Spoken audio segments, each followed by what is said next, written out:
যুক্তরাষ্ট্র ও ইসরায়েলের হামলায় ইরানের সাবেক প্রেসিডেন্ট মাহমুদ আহমেদিনেজাদ নিহত হয়েছেন।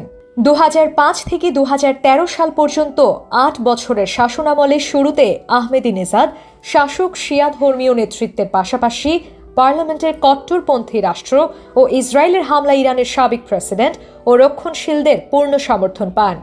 কিন্তু মেয়াদের শেষ দিকে তার নীতি ও সিদ্ধান্ত নিয়ে সংশয় বাড়তে থাকে, বিশেষ করে তার পারমাণবিক কর্মসূচিকে ঘিরে দেশের ওপর একের পর এক আন্তর্জাতিক নিষেধাজ্ঞা আসে। এরদোয়ানের উত্থানের আগে ইন্টারনেট যুগের শুরুর দিকে মাহমুদ আহমাদিনেজাদি ছিল অনলাইনের মুসলিম কিশোর তরুণদের সবচেয়ে সেলিব্রেটেড হিরো। আহমাদিনেজাদকে নিয়ে তরুণদের ফ্যাসিনেশনের অনেকগুলো কারণ ছিল। প্রেসিডেন্ট হওয়া সত্ত্বেও তার সিম্পল লাইফস্টাইল, ছেঁড়া শার্ট পরা, পাবলিক ট্রান্সপোর্টে যাতায়াত করা, খুবই সাদামাটাভাবে পারিবারিক অনুষ্ঠান করা। 2001 সালে আফগানিস্তান এবং 2003 সালে ইরাক দখল হয়ে যাওয়ার পর, এমনকি আবু গারিব কেলেঙ্কারি ফাঁস হওয়ার পরেও সে সময়ে অন্য কোনো মুসলমান নেতা আমেরিকার বিরুদ্ধে কথা বলছিল না। সবাই প্রত্যক্ষ বা পরোক্ষভাবে আমেরিকার দালালি করছিল। গাদ্দাফির মতো লিডারও তখন আমেরিকার কাছে নতি স্বীকার করে পারমাণবিক কর্মসূচি বাতিল করার ঘোষণা দিচ্ছিল। এরকম অন্ধকারাচ্ছন্ন সময়ে একমাত্র আহমাদিনেজাদি তখন আমেরিকা ইসরায়েলের মুখের উপর কথা বলছিল। অন্য অনেক নেতার সাথে আহমাদিনেজাদের পার্থক্য ছিল, সে শুধু কথার মধ্যেই সীমাবদ্ধ ছিল না, কাজের মধ্য দিয়েও তার যোগ্যতার প্রমাণ দিচ্ছিল। এর আগে থেকে ইরান ফিলিস্তিন গ্রুপগুলোকে যেমন আগে পিএলও, পরবর্তীতে ইসলামিক জিহাদ এবং হামাসকে সাহায্য করত, কিন্তু 2006 সালে হামাসের নির্বাচনী বিজয়ের পর থেকে তারা সেই সহায়তার পরিমাণ আরও বাড়িয়ে দেয়।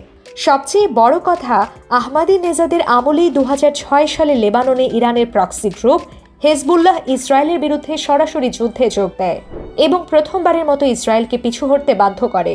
এটা ছিল 1973 সালের পর থেকে তখন পর্যন্ত কোনো মুসলিম বাহিনীর হাতে ইসরায়েলি বাহিনীর প্রথম পরাজয় শিকার। মূলত ওই যুদ্ধ এবং সে সময়কার আহমাদিনেজাদের জ্বালাময়ী বক্তব্যগুলোই তাকে মুসলিম জনগণের বড় একটা অংশের কাছে হিরো বানিয়ে তোলে। তিনি শুধু নিজ দেশ বাংলাদেশে না, আরব বিশ্বেও জনপ্রিয় ছিল। সিরিয়ার গৃহযুদ্ধের আগে শিয়া সুন্নি দ্বন্দ্ব চরমে পৌঁছার আগ পর্যন্ত আহমাদিনেজাদ আরব বিশ্বে দারুণ জনপ্রিয় ছিল। 2006 থেকে 2010 সাল পর্যন্ত একাধিক আরব রাষ্ট্রে পরিচালনা করা একাধিক জরিপে মধ্যপ্রাচ্যের সবচেয়ে জনপ্রিয় শাসক হিসেবে বারবার আহমাদিনেজাদের নাম উঠে এসেছিল। আরব রাজা বাদশাদের বিলাসী লাইফস্টাইলের বিপরীতে তিনি সিম্পল লাইফ লিড করেছেন, আমেরিকা ইসরায়েলের বিরুদ্ধে কথা বলেছেন, এটাই তাকে আলাদা এবং জনপ্রিয় করেছে। অন্যায়ের বিরুদ্ধে কথা বলা সেই আহমাদিনেজাদ আমেরিকান ইসরায়েলি হামলায় শহীদ হয়েছেন। তেহরানে নিজ বাসভবনে বিমান হামলায় নিহত হন মাহমুদ আহমেদিনেজাদ। এ হামলায় তার দেহরক্ষীও নিহত হন। আহমাদিনেজাদ ইসরায়েল ও মধ্যপ্রাচ্যে তাদের নীতির কঠোর সমালোচক ছিলেন। তার প্রেসিডেন্ট থাকার সময় ইসরায়েলের বিরুদ্ধে ধারাবাহিক সামরিক হুমকির জেরে ইরান আন্তর্জাতিক অঙ্গনে ক্রমেই একঘরে হয়ে পড়ে।